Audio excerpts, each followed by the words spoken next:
Halo Halo Sumatera Sumatera Utara. Utara. Selamat sore pemirsa, untuk memperbaharui informasi Anda seputar Sumatera Utara. Sumatera Utara hari ini hadir kembali dijumpai Anda edisi Sabtu 11 Juni 2022. Kali ini bersama saya Keriawan Sembiring. Dan saya Nur Hasanah. Beragam informasi terkini seputar Sumatera Utara telah dirangkum tim redaksi kami untuk Anda.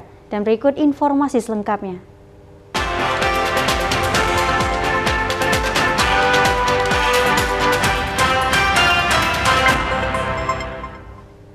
Pemirsa, Direktur Tindak Pidana Narkotika dan Zat Adiktif lainnya pada Kejaksaan Agung Republik Indonesia, Darmawel Aswar, mengapresiasi kinerja Wali Kota Medan Bobi Afif Nasution. Apresiasi ditujukan atas kepedulian dan perlindungan Wali Kota Medan Bobi Afif Nasution terhadap masyarakat dengan mendirikan pembangunan panti sosial rehabilitasi narkotika. Pada peninjauannya di Kota Medan, Direktur Tindak Pidana Narkotika dan Zat Adiktif lainnya pada Kejaksaan Agung Republik Indonesia, Darmawel Aswar, didampingi Wakakejati Sumatera Utara, Edward Kaban, Kasih Intel Kejari Medan, Simon, dan Kabid Perkim Pemko Medan, Herbert Panjaitan, melihat langsung fasilitas pembangunan gedung panti sosial rehabilitasi narkoba di Kecamatan Medan Tuntungan, Jumat siang. Pembangunan gedung panti sosial rehabilitasi narkoba milik Pemko Medan ini diperuntukkan sebagai pelayanan sosial meliputi anak terlantar, anak yang berkebutuhan khusus, anak jalanan, lanjut usia, penyandang disabilitas, orang dengan gangguan jiwa, dan orang dengan ketergantungan narkotika, psikotropika, serta zat adiktif lainnya. Gedung berlantai 3 ini memiliki sejumlah fasilitas lengkap yang dibangun Pemko Medan untuk pelayanan perlindungan bagi masyarakat Kota Medan di kawasan jauh dari keramaian berlokasi di pinggiran Kota Medan. Direktur Tindak Pidana Narkotika dan Zat Adiktif lainnya pada Kejaksaan Agung Republik Indonesia, Darmawel Aswar, mengapresiasi gagasan program Wali Kota Medan Bobi Afif Nasution yang diharapkan menjadi barometer agar sejumlah daerah lainnya di Indonesia ikut mendukung dalam memberantas narkotika demi menyelamatkan generasi muda di masa mendatang. Ini merupakan suatu kerjasama yang baik antara Pemko Medan dengan Kejaksaan Negeri Medan. Dan saya berharap dengan komitmen pemerintah Kota Medan ini diikuti oleh pemerintah daerah yang lain. Apakah itu kota seluruh Indonesia, apakah itu kabupaten seluruh Indonesia, bahkan jika perlu provinsi-provinsi yang ada di tempat lain juga mengikuti hal ini. Upaya pemerintah dalam melindungi masyarakat dari ancaman bahaya narkotika diharapkan menghasilkan generasi muda berkualitas dan produktif menuju Indonesia maju. Pemirsa, 2 pelaku tindak pidana perampokan menggunakan bersenjata api berhasil diringkus Satreskrim Polres Labuhan Batu. Pelaku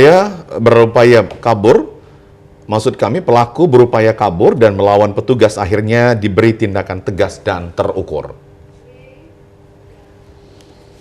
Kedua tersangka perampokan berinisial S, Sandi, 28 tahun, dan Y, Yoki, 26 tahun di kos-kosan, Jalan Bilah Rantau Prapat, Labuhan Batu. Peristiwa penjamretan ini terjadi di Jalan Haji Adam Malik, yang mana pelaku sudah mengintai korban Tati Arwan dengan cara membuntuti korban. Karena kondisi jalan dalam keadaan sepi, pelaku langsung melancarkan aksinya dengan cara merampas tas korban. Dalam penangkapannya, kedua pelaku berusaha kabur dan melakukan perlawanan, sehingga petugas terpaksa melakukan tindakan tegas dan terukur di kaki kedua pelaku.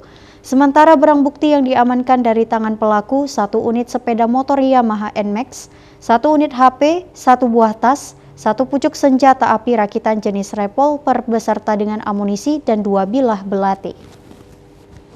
Alhamdulillah, kurang dari 12 jam ya, kasus ini bisa diungkap oleh personil kami ya, yang dipimpin oleh Pak Kasat dan Kadipidum langsung melakukan penyelidikan ya, terhadap kasus yang viral tersebut.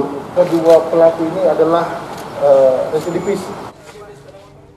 Kini kedua tersangka dijerat pasal 365 ayat 2, kedua dari KUHP pidana dengan ancaman hukuman selama 12 tahun penjara.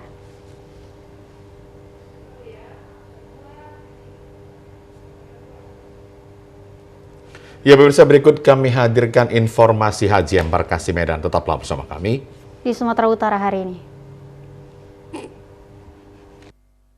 لبيك اللهم لبيك لبيك لا شريك لك لبيك إن الحمد والنعمة لك والملك لا شريك لك. Pemirsa, 2 calon haji asal Tapanuli Tengah, Embarkasi Medan dinyatakan gagal untuk diberangkatkan ke Tanah Suci Mekah pada kelompok terbang pertama tahun 2022. 2 jemaah haji yang gagal diberangkatkan merupakan sepasang suami istri disebabkan sang suami meninggal dunia sehingga istri meminta untuk mundurkan jadwal pemberangkatan haji. Kegagalan pemberangkatan 2 calon haji kloter pertama Embarkasi Medan dikatakan Kepala Kantor Wilayah Kementerian Agama Sumatera Utara, Amri Siregar, saat meninjau proses kedatangan hamba Allah di Asrama Haji Medan pada Jumat sore. Dari 393 jamaah calon haji kloter pertama Embarkasi Medan yang terdaftar, akhirnya berkurang menjadi 391 calon haji yang akan diberangkatkan pada Sabtu malam ke Arab Saudi melalui Bandara Kuala Namu International Airport. Kloter pertama yang diberangkatkan dari Embarkasi Medan meliputi Kabupaten Tapanuli Tengah, Mandailing Natal, dan Kota Medan. Dipastikan kondisi kesehatan jemaah baik setelah melalui proses pemeriksaan kesehatan oleh tim medis. 2 jamaah calon haji yang gagal berangkat disebabkan meninggal dunia dan pengunduran jadwal pemberangkatan akan segera diproses pendataannya oleh panitia haji. Kebetulan yang dari Tapanuli Tengah itu sebelum berangkat beberapa saat komandaknya menyebut meninggal dunia, dan karena itu istrinya pun menunda keberangkatan. Jadi ada 2 orang ya? Iya, dan itu kita akan proses dilaporkan sesuai dengan protap yang memang ada di proses ini. Kelompok terbang pertama Embarkasi Medan akan diberangkatkan melalui Bandara Kuala Namu International Airport pada pukul 21.30 waktu Indonesia bagian Barat. Akan diberangkatkan langsung menuju kota Madinah, Jeddah. Sebanyak 393 calon jemaah haji kloter pertama Embarkasi Medan kemarin sore memasuki asrama haji Jalan AH Nasution Medan. Para calon jemaah haji ini berasal dari Kabupaten Mandailing Natal sebanyak 260 orang, Tapanuli Tengah 48 orang, dan Kota Medan 79 orang. Dari pantauan tim liputan TVRI, calon jemaah haji kloter pertama ada yang datang dengan menggunakan bus dan ada juga yang diantar keluarga dengan menggunakan mobil pribadi. Untuk calon jemaah haji dari Tapanuli Tengah dan Kota Medan sudah tiba di asrama haji dari kemarin. Sementara dari Kabupaten Mandailing Natal tiba pukul 17.40 WIB dengan menggunakan 10 bus rombongan calon jemaah haji. Selama di asrama haji, para calon jemaah haji dilakukan screening, pemeriksaan dan cek kesehatan meliputi PCR serta surat kesehatan untuk mengetahui kembali apakah calon jemaah haji layak untuk terbang atau tidak sebelum berangkat ke Tanah Suci Mekah. Untuk kloter pertama, calon jemaah haji berangkat pada 11 Juni 2022 pukul 21.30 WIB melalui Bandara Kuala Namu Deli Serdang dan diprediksi tiba di Arab Saudi pada 12 Juni 2022 pukul 1.30 WIB. Suasana haru menyelimuti pelepasan para calon jemaah haji ketika diantar oleh keluarganya menuju asrama haji Medan. Berdasarkan data dari Kanwil Kemenak Sumut, jumlah calon jemaah haji dari Sumatera Utara sebanyak 3.777 orang haji reguler, 20 orang petugas pembimbing ibadah haji, 20 orang petugas kesehatan, 5 orang pembimbing kelompok bimbingan ibadah haji dan umroh, serta 20 orang petugas haji daerah. Tahun ini Sumatera Utara hanya mendapatkan kuota 50% dari kuota sebelumnya, yakni 10 kloter.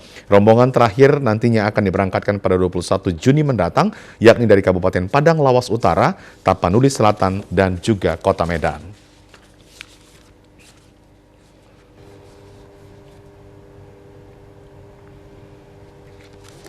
Pemirsa, sebanyak 216 calon jamaah haji asal Labuhan Batu masuk pada keberangkatan kloter 5 Sumatera Utara.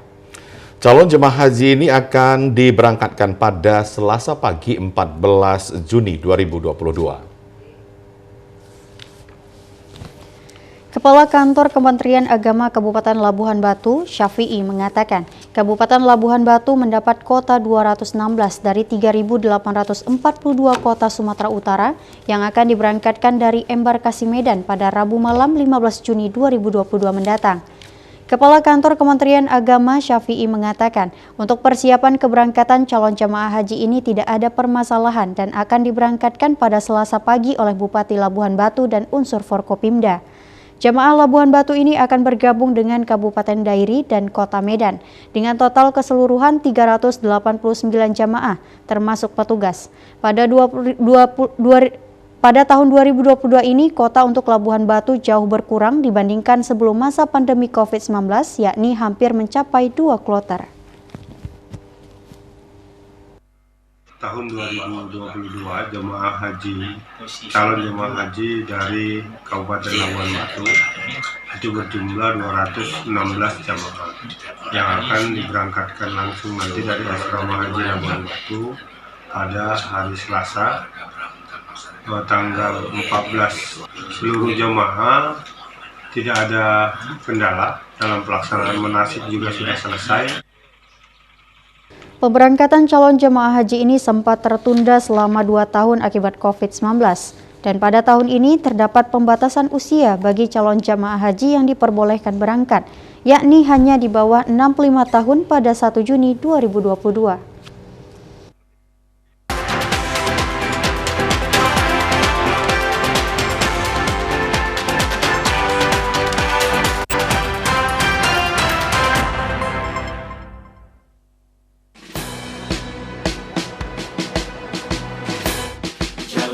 Hari dengan 3 wajib, wajib iman, wajib aman, wajib imun. Berolahraga, riang gembira, mencegah kita jatuh sakit. Makanan bergizi tiap hari, tidur cukup itu pasti. Dan janganlah panik, berdoa tiada henti. Wajib iman, aman, imun. Pakailah maskermu, jagalah jarakmu, cuci tanganmu selalu. Kita raih bahagia dengan iman, aman, imun. Badan sehat, bangsa kuat. Kita raih bahagia dengan iman, aman, imun. Badan sehat, bangsa.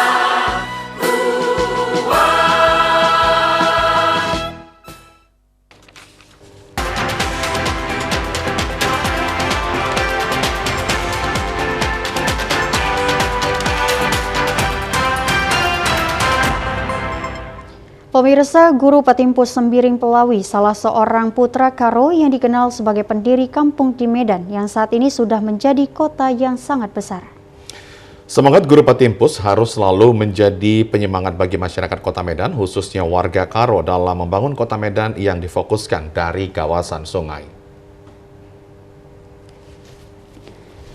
Hal itu disampaikan Bobi Afif Nasution pada seminar sehari kerja tahun Merdang Merdem bagi masyarakat Karo dalam rangka memperingati Hari Ulang Tahun Kota Medan ke-432. Dalam sambutannya, Wali Kota Medan Bobi Afif Nasution mengatakan, dalam sejarah Guru Patimpus membuka kawasan hutan antara Sungai Dili dan Sungai Babura yang kemudian menjadi Kampung Medan. Untuk itu, Wali Kota Medan mengajak seluruh masyarakat Medan untuk mencintai sungai yang ada di Kota Medan, sehingga dapat memberikan dampak positif bahkan dapat menjadi sumber pendapatan bagi masyarakat Kota Medan. Pada kesempatan itu, ia juga mengapresiasi kerja tahun Merdang Merdem bagi suku Karo sebagai perwujudan pelestarian budaya sekaligus menjadi semangat dalam membangun Kota Medan. Tentunya semangat dari apa yang sudah diajarkan dan diberikan oleh Guru Patimpus itu tidak pernah hilang. Bagaimana salah satunya pembangunan Kota Medan itu dimulai dari kawasan sungai. Seperti kita ketahui, pertemuan Sungai Deli dan Sungai Babura itu cikal bakalnya terbentuknya Kota Medan. Oleh karena itu, mari kita cintai sungai yang ada di Kota Medan, karena sungai itu bukan menjadi sumber banjir kalau memang kita bisa memaknai dan memanfaatkan sungai, namun menjadi sumber pendapatan buat kita semua. Ketua Panitia Seminar Sehari Merdang Merdem, Restu Pencawan, mengapresiasi Wali Kota Medan yang sangat mendukung seminar yang dilakukan masyarakat Karo dalam memperingati Hari Ulang Tahun Kota Medan yang ke-432. Ia menjelaskan melalui seminar yang dilakukan diharapkan menjadi semangat bagi seluruh masyarakat Karo dalam mendukung pembangunan yang dilakukan pemerintah Kota Medan. Historis Guru Patimpus sebagai pendiri Kota Medan di tahun 1590 dan kebetulan dirangkaikan dengan hari jadi Kota Medan ke-432 sehingga dalam kondisi pandemi ini juga yang sudah 2 tahun kita harus tinggal dan tidak bisa beraktivitas, makanya kami panitia yang ditunjuk oleh Wali Kota Medan menyelenggarakan kegiatan kerja tahun Merdang Merdem untuk sekaligus mengenang hari jadi Kota Medan dan juga harapan kami ke depan semua masyarakat Karo, se-Kota Medan dan seluruh Indonesia bisa hadir dan bisa bersama-sama menyaksikan dan bahasa Karonya buru eta tedeh sehingga buru eta tedeh ini merajut kembali kebersamaan orang Karo baik di Medan maupun di seluruh Indonesia. Pesta Budaya Merdang Merdem dalam rangka memperingati Hari Ulang Tahun Kota Medan akan digelar pada 30 Juni 2022 di halaman Istana Maimun, Kota Medan. Pemirsa, Ikatan Mahasiswa Papua Sumatera Utara mendukung program Kepolisian Republik Indonesia dengan kegiatan Nusantara Gemilang. Dukungan Nusantara Gemilang dari mahasiswa Papua bersama mahasiswa Sumatera Utara di Kota Medan sebagai wujud untuk merajut keberagaman suku bangsa dengan nilai persatuan dan kesatuan menuju Indonesia maju. Dengan keakraban penuh sukacita, mahasiswa Papua yang belajar di Kota Medan membaur bersama mahasiswa di Sumatera Utara untuk bersama mengikuti latihan dalam pagelaran seni budaya Festival Nusantara Gemilang. Kolaborasi seni budaya dan seni lagu antara etnis Papua dengan etnis budaya yang ada di Sumatera Utara merupakan upaya untuk menanamkan semangat persatuan dan kesatuan bagi generasi muda. Ketua Ikatan Mahasiswa Papua Sumatera Utara, Ferdi Holago, mengatakan mendukung program Nusantara Gemilang yang diprakarsai Polri. Selain hiburan juga memberikan kesan yang baik kepada masyarakat dengan menunjukkan kedamaian dalam kebinekaan. Saya Ferdi Holago selaku Ketua IMP Sumut mendukung kegiatan Nusantara Gemilang dan mengucapkan terima kasih banyak kepada Polda Sumut yang telah melibatkan kawan-kawan saya dari Papua. Dan sukses terus untuk tahap selanjutnya. Nusantara Gemilang sukses. Kebersamaan kebinekaan mahasiswa Papua dengan mahasiswa Sumatera Utara yang dirajut menjadi fundamental terciptanya budaya Indonesia yang damai dan juga sejahtera. Pemirsa, menyambut Gebiar Hari Keputraan ke-105, Universitas Pembangunan Pancabudi Medan siap menyukseskan dengan beragam kegiatan yang akan berlangsung pada 21 sampai 25 Juni 2022 mendatang. Rangkaian acara tersebut digelar untuk memperingati hari lahir ayahanda guru Profesor Syahidi Syah. Maksud kami Profesor Syahidi Syaikh Kadirun Yahya ke-105. Dalam rangka memperingati Hari Keputraan ke-105, Universitas Pancabudi menggelar kegiatan yang sangat mulia dalam merayakan Hari Ulang Tahun Tokoh Pendidikan Nasional. Tokoh tasawuf sekaligus guru besar Al-Mursyid Tarekat Naksabandiyah Al-Khalidiyah yang juga merupakan founding father Universitas Pancabudi Medan dan juga Yayasan Profesor Dr. Kadirun Yahya. Acara ini terselenggara atas kerjasama Universitas Pembangunan Pancabudi Medan dengan Yayasan Profesor Dr. Kadirun Yahya, Badan Koordinasi Kasurawan, Perguruan Pancabudi dan Munzirul Ula Forum Musyawarah Al-Kahzikri Baditul Sedunia dan Ukhuwah Islamiyah.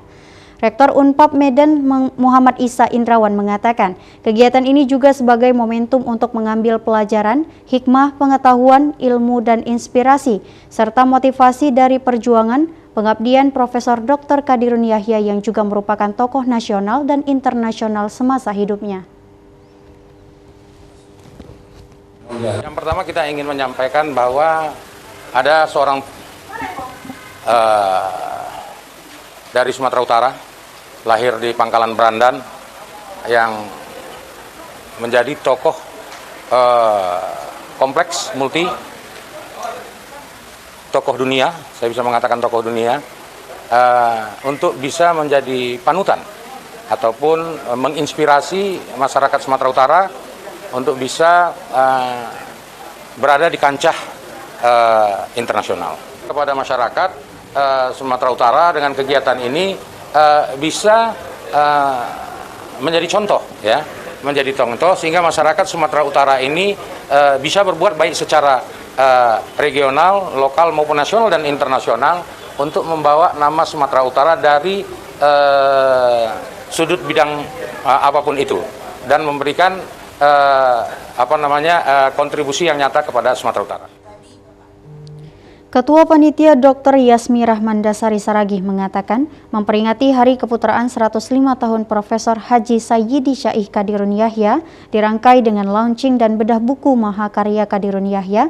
Sebanyak 5 buku karya Syekh Qadirun Yahya dikaji dan dibedah selama 2 hari pada 21 sampai 22 Juni mendatang dengan menghadirkan 15 pembicara pembedah tingkat nasional. Kegiatan juga dirangkai dengan seminar nasional, seminar internasional peluncuran buku, penabalan nama jalan, dan bazar souvenir yang berlangsung pada tanggal 21 hingga 25 Juni 2022 mendatang.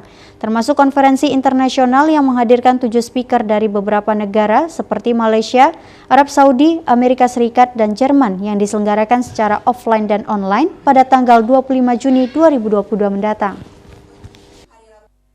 Jadi Hari Keputraan ini kita ada beberapa rangkaian kegiatan, ada 5 ya, ada 5 rangkaian kegiatan di 5 hari maksud saya. Jadi hari yang pertama itu di Selasa tanggal 21 Juni. Kita Selasa sampai 25 Juni, jadi 5 hari kegiatan untuk menggebiarkan Hari Keputraan 105 Profesor Dr. Haji Qadirun Yahya. Jadi acara pertama di hari Selasa 21 Juni kita ada bedah buku. Bedah buku ini kita laksanakan 2 hari, di 21 dan 22 Juni. Jadi ada 5 totalnya untuk buku yang akan kita bedah ya. Jadi di tanggal 21 Juni itu kita laksanakan di Gedung D, ada 2 sesi. Kemudian di hari Rabu tanggal 22 Juni ada 3 buku ya. Jadi kita memakai 2 tempat di Gedung D dan Gedung A. Harapan kami sebenarnya dengan adanya kegiatan ini kita bisa membumikan ya nilai-nilai dari Profesor Dr. Haji Qadirun Yahya, karena temanya seperti itu ya, untuk membumikan nilai-nilai sebab beliau adalah orang yang sangat-sangat tokoh yang luar biasa, baik dari segi negarawan, kemudian dari pemerintahan, dari akademisi dan tasawuf. Jadi patut disukseskan acara ini. Sementara itu, pemirsa, bagi pengikut Tarekat Naqsabandiyah, sosok Syekh Qadirun Yahya, Profesor Dr. Qadirun Yahya merupakan seorang ulama tasawuf atau tokoh sufi karismatik dari Sumatera Utara. Beliau juga seorang mursyid Tarekat Naqsabandiyah Al-Khalidiyah, salah satu tarekat terbesar di Indonesia, di mana tarekat yang dipimpinnya berkembang pesat di dalam maupun luar negeri. Profesor Qadirun Yahya Muhammad Amin Al-Khalidi lahir di Pangkalan Berandan, Sumatera Utara pada tanggal 20 Juni 1917. Ayah beliau adalah seorang pegawai perminyakan BPM Pangkalan Berandan yang berasal dari kampung Sikarang-Karang, Padang, Sirimpuan. Keluarga besar beliau adalah keluarga Islamis religius yang masih keturunan Syekh tarekat. Nenek dari pihak ayah dan ibu beliau diketahui keduanya adalah Syekh tarekat, yaitu Syekh Yahya dari pihak ayah dan Syekh Abdul Manan dari pihak ibu. Semasa hidupnya, Profesor Qadirun Yahya merupakan sosok yang memiliki tingkat kepedulian tinggi terhadap dunia pendidikan. Universitas Pembangunan Pancabudi Medan adalah kampus yang didirikan beliau pada tahun 1966. Selain sebagai tempat berlangsungnya kegiatan-kegiatan ibadah seperti persulukan dan kegiatan peribadahan lainnya, areal tempat Pancabudi juga dijadikan sebagai tempat tinggal beliau dan keluarga serta para murid yang berguru dengan beliau dan tinggal bersama beliau, sekaligus menjadi wadah untuk para muridnya menimba ilmu akademis dan terbuka untuk umum. Seorang pendiri yayasan yang multi talent.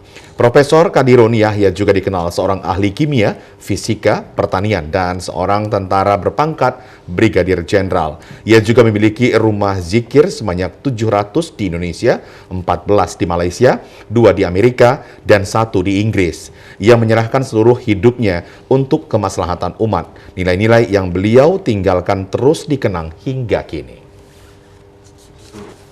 Sebagai ulama besar tokoh pendidikan,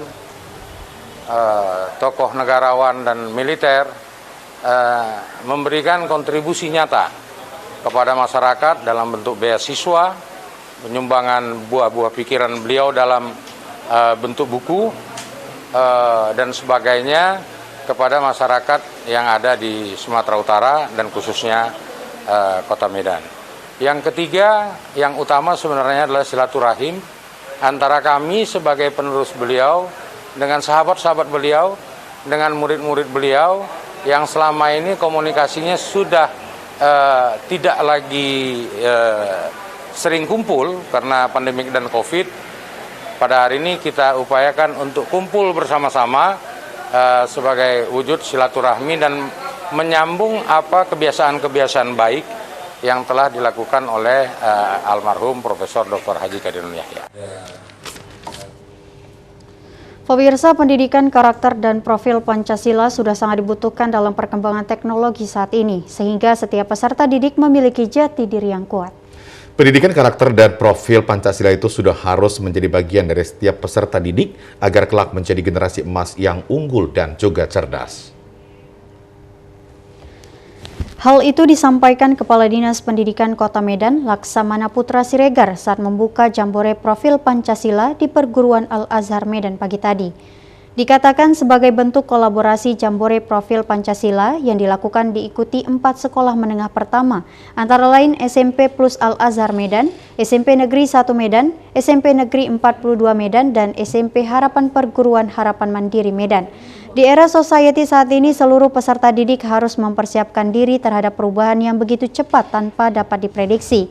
Kepala Dinas Pendidikan Kota Medan menjelaskan pentingnya penguatan karakter dan profil Pancasila bagi peserta didik karena arus teknologi yang begitu cepat dapat menggerus semangat nasionalisme, dan hal ini juga sebagai benteng bagi generasi muda dalam penetrasi budaya asing yang masuk ke negara Indonesia. Generasi muda yang saat ini terus diberikan pemahaman pentingnya pendidikan karakter dan profil Pancasila, maka tujuan bangsa menjadikan generasi muda maju pada tahun 2045 mendatang akan benar-benar terwujud. Bahwa di sini kan ada 4 sekolah ya, ada 4 sekolah yang menyelenggarakan Jambore, dan anak-anak kita ini, siswa kita ini bisa berinteraksi dengan sesama temannya yang dari sekolah lain.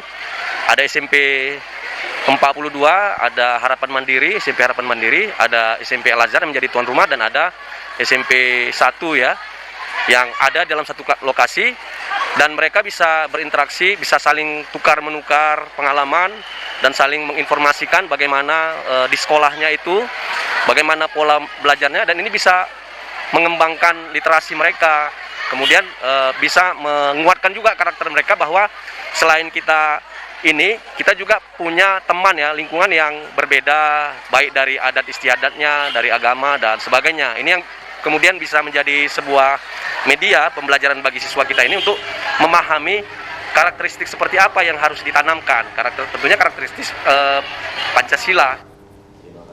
Pembina Yayasan Hajah Rahman Nasution, Haji Mahyuzar Nasution mengaku sangat senang karena pada Jambore yang dilakukan hari ini di Al-Azhar dipercaya sebagai tuan rumah.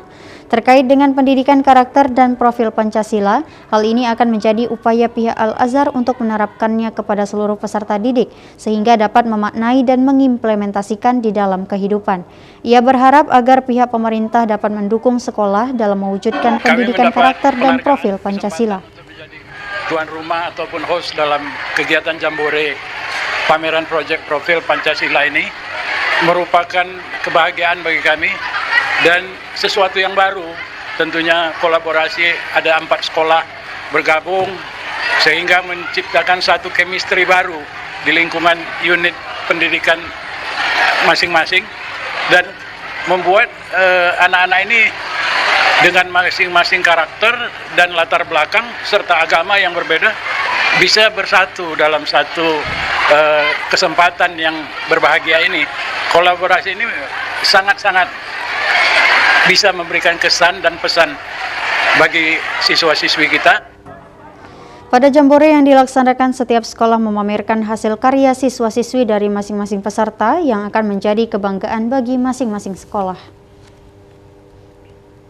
Pemirsa, setiap sekolah mulai dari peserta didik hingga kepala sekolah menyambut baik pendidikan karakter dan profil Pancasila ditanamkan kepada seluruh peserta didik. Melalui pendidikan karakter dan profil Pancasila, setiap peserta didik dapat memaknai setiap sila dari Pancasila dan memiliki karakter yang baik sebagai anak bangsa.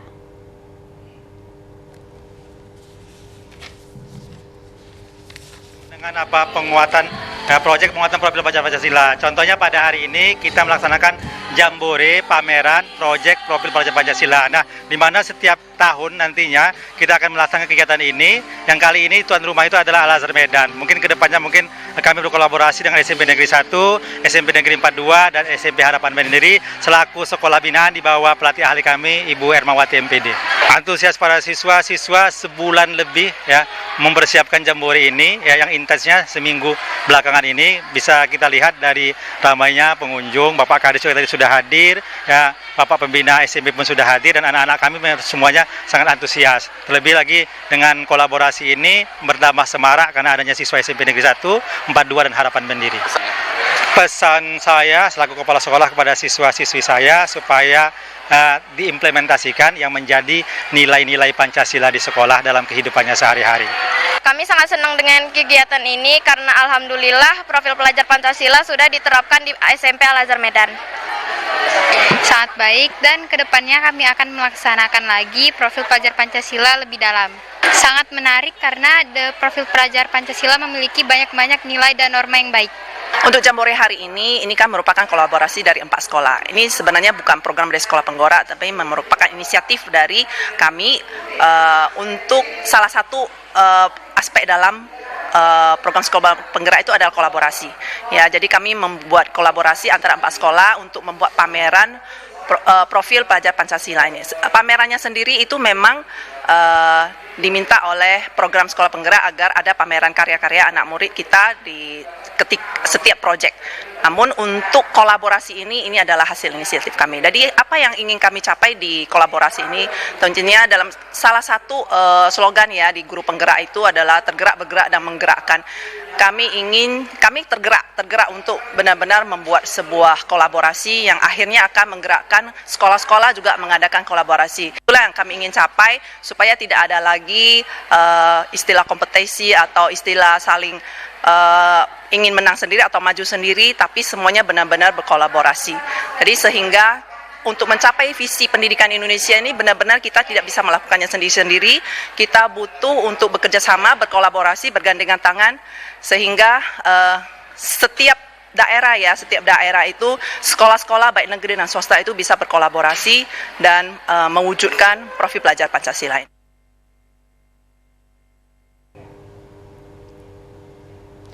Pemirsa, sejumlah sekolah-sekolah penggerak di Kota Medan akhir-akhir ini melakukan kegiatan di sekolah masing-masing. Seluruh kegiatan yang ditampilkan di sekolah melibatkan siswa kelas 7 diantaranya di SMP Negeri 27 Medan hari ini. Beginilah kegiatan siswa kelas 7 di SMP Negeri 27 Medan sebagai salah satu sekolah penggerak di Kota Medan. Acara ini dihadiri siswa kelas 8. Di sekolah ini, kegiatan sekolah penggerak dilaksanakan dengan kolaborasi aksi Projek Pancasila. Acara ini diawali dengan upacara nasional menyanyikan lagu Indonesia Raya, dilanjutkan dengan penyampaian doa.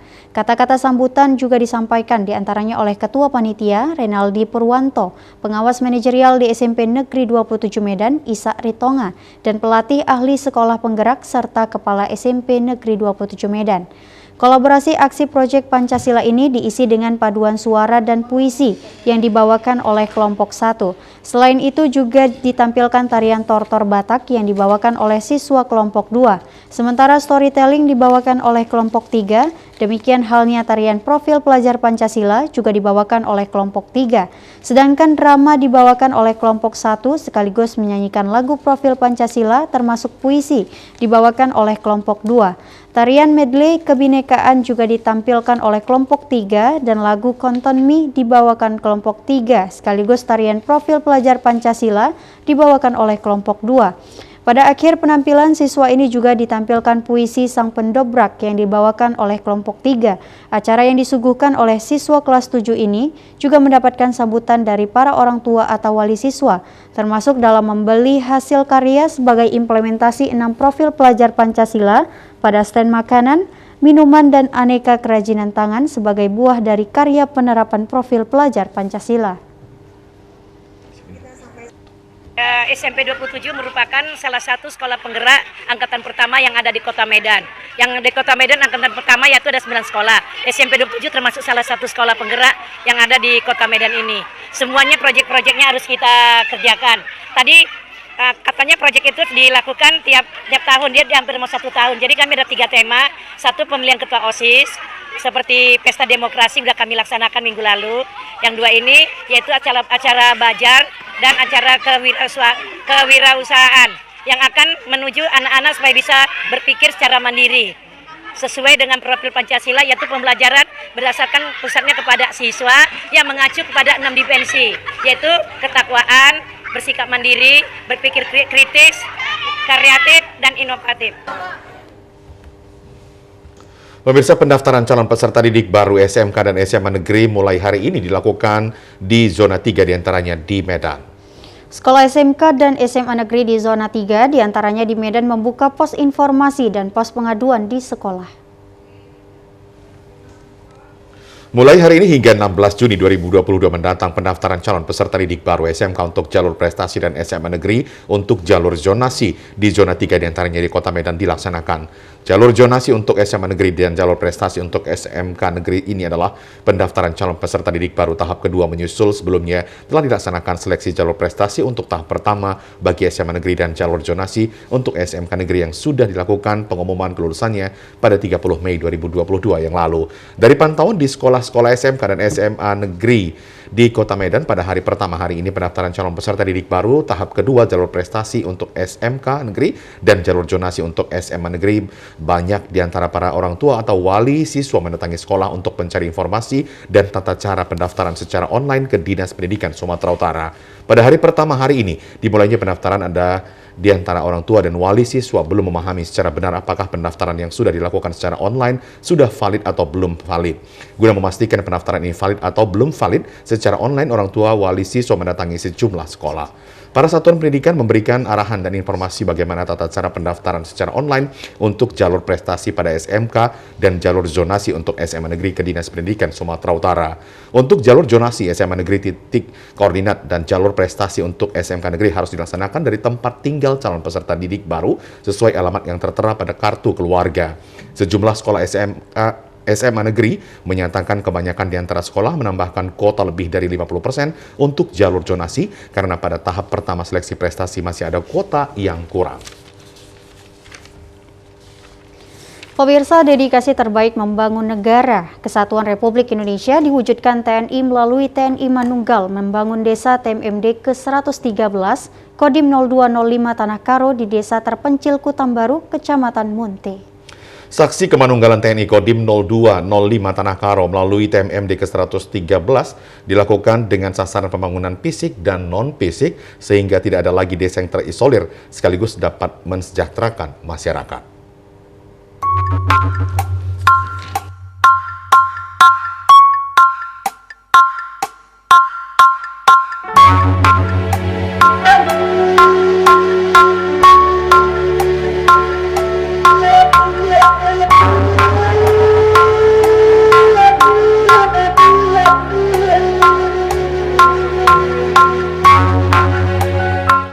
Tanah Karo salah satu kabupaten yang berada di Provinsi Sumatera Utara, Indonesia.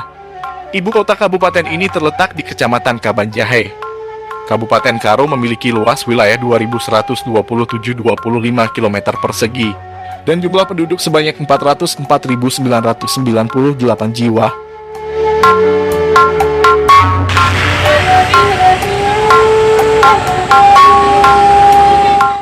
Desa Kutambaru, Desa Gunung Seribu, dan Desa Sukamaju merupakan desa yang terisolir.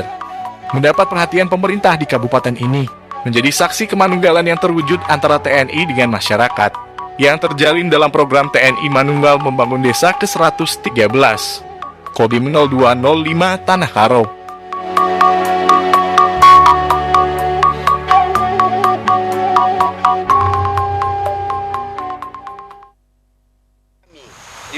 selama ini ladang yang kami pakai selama ini tidak bisa diangkut melalui kendaraan roda 2, baik roda 4. Memiliki potensi wisata alam yang indah dan ekonomi kreatifnya, kampung ini berhasil terbebas dari terisolir. Setelah TNI membuka jalan sepanjang 2 km dan pelebaran jalan sejauh 8 km dan membangun jembatan selebar 6 kali 5 meter yang menghubungkan 3 desa. We were burning on the edge of something beautiful. Ini salah satunya untuk wisata Sumatera Utara agar Kabupaten Karo yang memang dikenal dengan daerah pariwisata agar lebih meluas lagi, Pak. Jadi untuk desa wisata yang Kecamatan Tigapanah dan Kecamatan Munte. Inilah maksud dan tujuan untuk membuka jalan ini. Bu, harapannya ke depan seperti apa? Harapannya ke depan dengan adanya wisata nantinya, pendapatan masyarakat juga sekitarnya akan bertambah dan juga hubungan masyarakat daerah yang lain dengan masyarakat di daerah sini bisa bersatu. Dan salah satunya untuk peningkatan pendapatan masyarakat.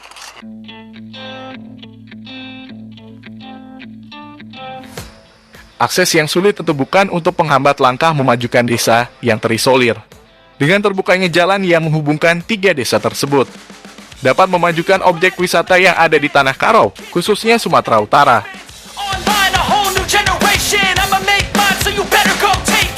Atas nama masyarakat Desa Kutambaru mengucapkan terima kasih banyak kepada TNI yang telah melaksanakan kegiatan TMMD yang ke-113 di desa kami, di mana jalan ini sangat membantu kami masyarakat Desa Kutambaru, Gunung Seribu dan Sukamaju. Boleh kami katakan, jalan yang dibangun ini sangat membantu masyarakat dalam membawa hasil pertanian. Dan yang paling penting, akses yang dibangun ini menghubungkan 3 destinasi wisata yang sudah kami rancang, wisata desa sesuai dengan program Bapak Presiden. Inilah salah satu menghidupkan 3 destinasi wisata yang ada di 2 kecamatan. TMMD ke-113 menjadikan momentum, menumbuhkan semangat gotong royong, dan meningkatkan kesejahteraan di dalam kemanunggalan TNI dengan rakyat.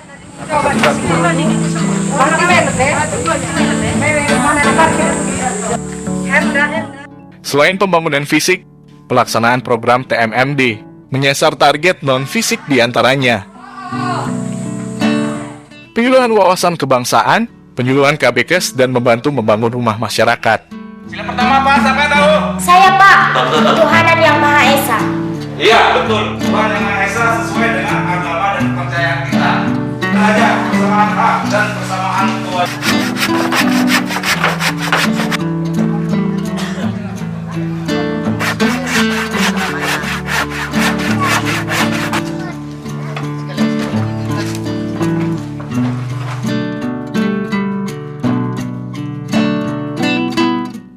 Dimana kegiatan fisik itu ada pembukaan jalan sejauh 2 km dan pelebaran sejauh 8 km, kemudian pembuatan jembatan dan pemasangan 8 titik box culvert.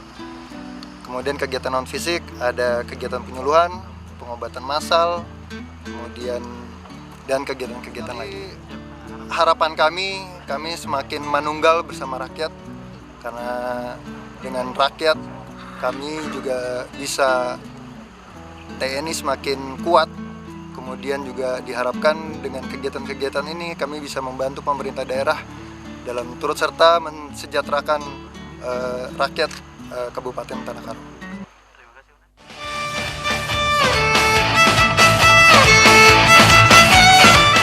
Dengan upaya maksimal serta sinergitas yang baik dalam pengabdian, TNI bersama rakyat akan membawa Indonesia ke arah yang lebih baik.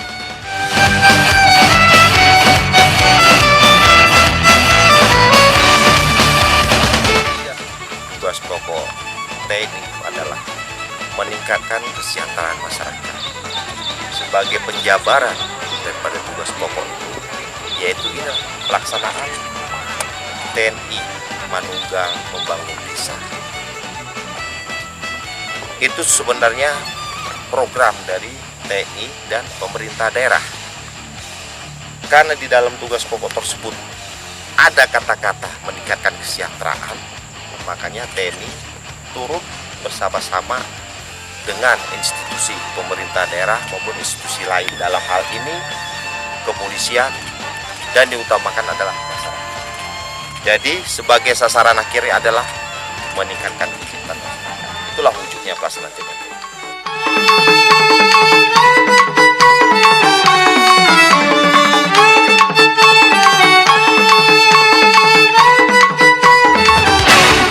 TMMD 113 Kodim 0205 Tanah Karo sangat bermanfaat kepada pemerintah dan kepada masyarakat yang tinggal di Kabupaten Karo karena bisa menghubungkan 3 desa, 2 desa di Kecamatan Munte, yaitu Desa Hutan-Baru dan Desa Gunung Seribu, di mana yang sebelumnya desa ini sangat tertutup, biasanya masyarakat menggunakan jalan setapak untuk bertani. Di mana masyarakat bertani sekarang tidak lagi menggunakan jalan setapak, namun mereka sudah bisa menggunakan kendaraan roda 2 ataupun roda 4 mereka untuk bertani. Kemudian hasil pertanian mereka ataupun berkebun mereka bisa digunakan untuk membawa ke kota dengan menggunakan roda 2 ataupun roda 4. Program TNMD ke-113 Kodim 0205 Tanah Karo yang telah dilaksanakan diharapkan masyarakat akan lebih produktif dengan terbukanya akses jalan yang dapat dilalui masyarakat dengan mudah. Melalui kegiatan TNMD ke-13 Kodim 0205 Tanah Karo, Orang 02 Kawasan Samudra sebagai satuan atas berupaya mendukung program pemerintah daerah dalam meningkatkan perekonomian masyarakat. Rasa cinta dan rasa kebersamaan serta gotong royong baik antara TNI, Polri, masyarakat, dan pemerintah daerah.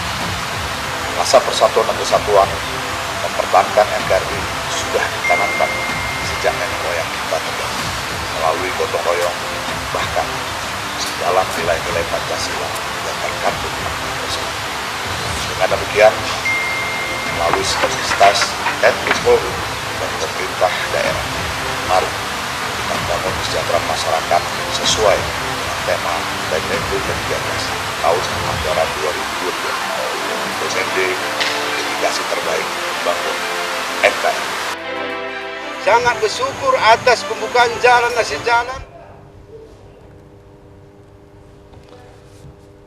Ya, pemirsa, informasi tadi mengakhiri Sumatera Utara hari ini. Mewakili seluruh kerabat kerja yang bertugas, saya Keriawan Sembiri. Dan saya Nur Hasanah. Tetap patuhi protokol kesehatan pemirsa dengan memakai masker, menjaga jarak, dan mencuci tangan di air yang mengalir. Indonesia pulih karena aku. Indonesia pulih karena kamu. Indonesia pulih karena kita. Selamat sore, sampai jumpa.